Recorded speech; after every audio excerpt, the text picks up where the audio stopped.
বাঙালির মিষ্টান্ন খাবারের মধ্যে পিঠা হচ্ছে অন্যতম। সাধে কি আর পিঠা খাওয়ার জন্য আলাদা করে একটা মৌসুম রাখা হয়েছে?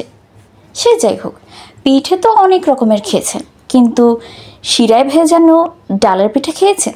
তাও আবার মুগ ডালের পিঠা। চলুন তবে আজকে শেয়ার করা যাক। এটা হচ্ছে আমাদের চাঁদপুরে ভীষণ জনপ্রিয় একটা পিঠা, শিরায় ভেজানো মুগ ডালের পিঠা। আচ্ছা, তবে শুরু করছি আমাদের ভিডিওটি। প্রথমেই একটু পানির মধ্যে হালকা করে হলুদ দিয়ে একটু লবণ দিয়ে ডালগুলো সেদ্ধ করে নেওয়া হচ্ছে। এখানে ডাল কিন্তু প্রথমে হালকা ভেজে নেওয়া হয়েছিল, ভেজে তারপরে সেদ্ধ করা হচ্ছে। সেদ্ধ করে পানিটা একদম ডালটা আর পানিটা একদম ঠান্ডা হওয়ার পরে এবার এটাকে ব্লেন্ড করে নিতে হবে। একদম প্রপারলি ব্লেন্ড করতে হবে যাতে করে কোনো দানাদার না থাকে। তারপর এই তো পুরোটা হচ্ছে একটা বড় পাতিলের মধ্যে ঢেলে নিয়ে এবার চুলায় দিয়ে দেওয়া হয়েছে। কন্টিনিউয়াসলি এটাকে নাড়তে হবে যাতে করে নিচে একদমই লেগে না যায়। তারপর এর মধ্যে চালের গুঁড়ো দিয়ে দেওয়া হয়েছে।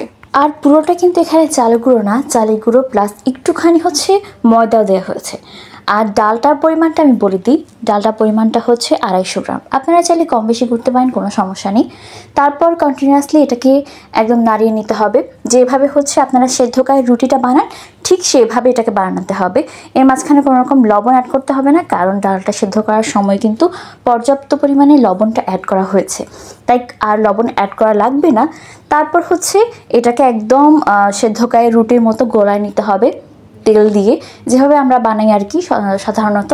তারপর এটাকে খামির বানিয়ে নিতে হবে। এবার হালকা করে এটা কিন্তু বেলে নিতে হবে। একদম রুটির মতো পাতলা করা যাবে না, আবার খুব বেশি ভারীও করা যাবে না। ভিডিওতে আমি দেখিয়ে দিচ্ছি, একদম পাতলা করে এটাকে বেলতে হবে না, মানে একটুখানি ভারী থাকবে, খুব বেশিও না খুব কমও না, একদম মানে মাঝামাঝি জায়গায় আর কি। ঠিক এভাবে ঘুরিয়ে ঘুরিয়ে এটাকে বেলতে হবে একদম গোল করে। তারপর ঠিক এরকম পুরো হওয়ার পরে বিভিন্ন সাইজের করে নিতে পারেন, চাইলে গোল করতে পারেন, লম্বা করতে পারেন, মানে অ্যাজ আপনাদের ইচ্ছা, অ্যাজ এ উইশ এরকম টাইপ সাইজ করতে পারেন। তারপর হচ্ছে এগুলোকে নকশা করা হবে। আম্মু হচ্ছে এক এক করে সবগুলোতে সাইজ দিয়ে দিচ্ছিল, এটাকেও বেড়ে নিচ্ছে, মানে যেহেতু অনেকগুলো হয়েছে তাই খামিরটা আলাদা আলাদা করে নিয়েছে। সাধারণত গ্রাম অঞ্চলে পিঠাগুলো খুব বেশি বানানো হয়, যে কোনো ধরনের পিঠা। আর শহরাঞ্চলে হচ্ছে খুব বেশি ঝামেলার জন্য অনেকে বানাতে চান না। তারপর এখানে একটা কাটার দিয়ে কেটে নেওয়া হচ্ছে। আপনারা চাইলে নতুন হচ্ছে বর্তমানে অনেক ধরনের কাটিং মেশিন পাওয়া যায়, মানে ছোটো ছোটো গ্যাজেটস পাওয়া যায়, ওগুলোতে কাটিং করতে পারেন। আর এই পদ্ধতিগুলো হচ্ছে একটুখানি আগের, মানে গ্রাম অঞ্চলের পদ্ধতি, ধরেন কোনো কাটার দিয়ে কাটা। তারপর হচ্ছে আম্মু কিছু ছুরি দিয়েও কাটছিল, মানে এরকম শেপ দিয়ে তারপর এগুলোকে উপরে ডিজাইন করা হবে। ডিজাইনটা আমি একটু পরে দেখাচ্ছি। প্রথমে হচ্ছে বেশ অনেকগুলো মানে অনেকগুলো পিস করে নিচ্ছিল। একটা রুটি দিয়ে মাঝখানে 3 ভাগ করে বেশ অনেকগুলো পিঠাই হয়ে যায়। তারপর যে পিঠ মানে পিঠে হচ্ছে আপনারা ডিজাইনটা করবেন, আর সেই জায়গায় হচ্ছে একটুখানি তেল মালিশ করে রাখতে হয়, নয়তো কিন্তু নকশাটা একদম ভালো করে উঠে না। প্রথমে একটা হচ্ছে টুথপিক যে থাকে না, টুথপিক অথবা হচ্ছে খেজুর কাটা নিলে খুব বেশি ভালো হয়, নকশাটা একদম পারফেক্টলি উঠে। তারপর 2 আঙ্গুল দিয়ে চেপে রেখে আরেক হাত দিয়ে হচ্ছে এইভাবে নকশাটা তুলতে হবে। প্রথম যদিও আমার কাছে এটা অনেক বেশি টাফ লাগতো, কিন্তু মাঝে মাঝে হচ্ছে ট্রাই করাতে এটা আমার কাছে সহজ লাগে। আর আমার তো একদম পারফেক্টলি করে ফেলে। 4-5টা হচ্ছে এরকম খাঁজকাটা করে নিতে হবে। তারপর মাঝখানে এভাবে ঘুরিয়ে ঘুরিয়ে হচ্ছে নকশাটা তুলতে হবে। এটা কিন্তু দেখতে অনেক বেশি স্যাটিসফাইং লাগে, অনেক বেশি সহজও লাগে, কিন্তু করার সময় একটুখানি টাফ লাগে। যতবারই আমি চেষ্টা করেছি একটুখানি টাফই লেগেছে আমার কাছে। তারপর এভাবে আলতো করে কিন্তু কাঠিটা ধরে একটু উপর করে করেই ডিজাইনগুলো করতে হবে।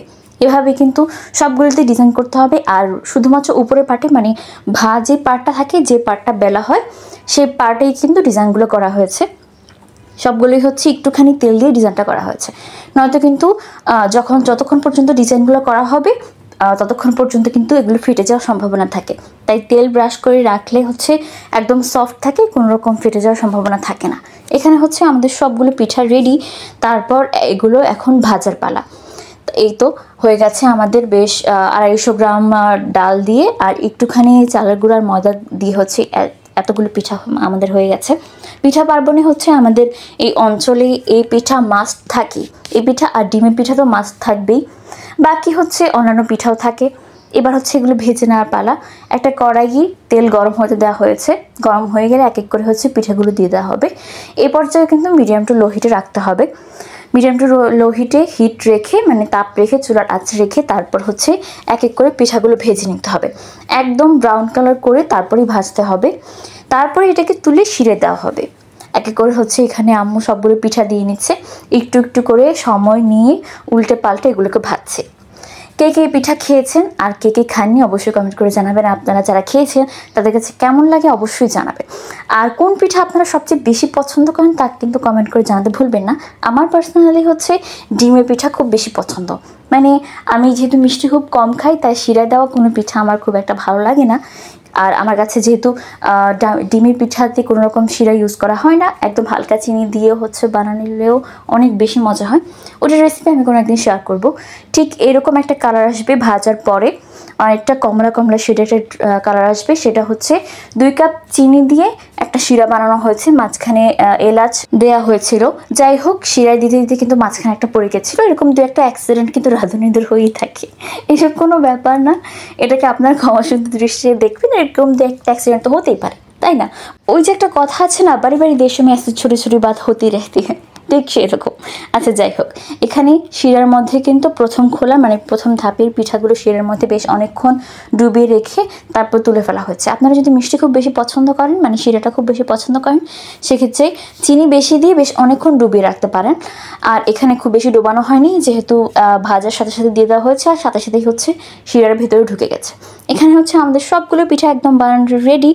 আর শিরা থেকে তোলা একটু পরে কিন্তু কালারটা একটুখানি চেঞ্জ হয়ে যায়। কেমন লাগলো আজকে আমাদের ভিডিও অবশ্যই কমেন্ট করে জানাবেন। আর বাসায় ট্রাই করতে ভুলবেন না। আজকের মতো এ পর্যন্তই, টাটা, বাই বাই, আল্লাহ হাফেজ।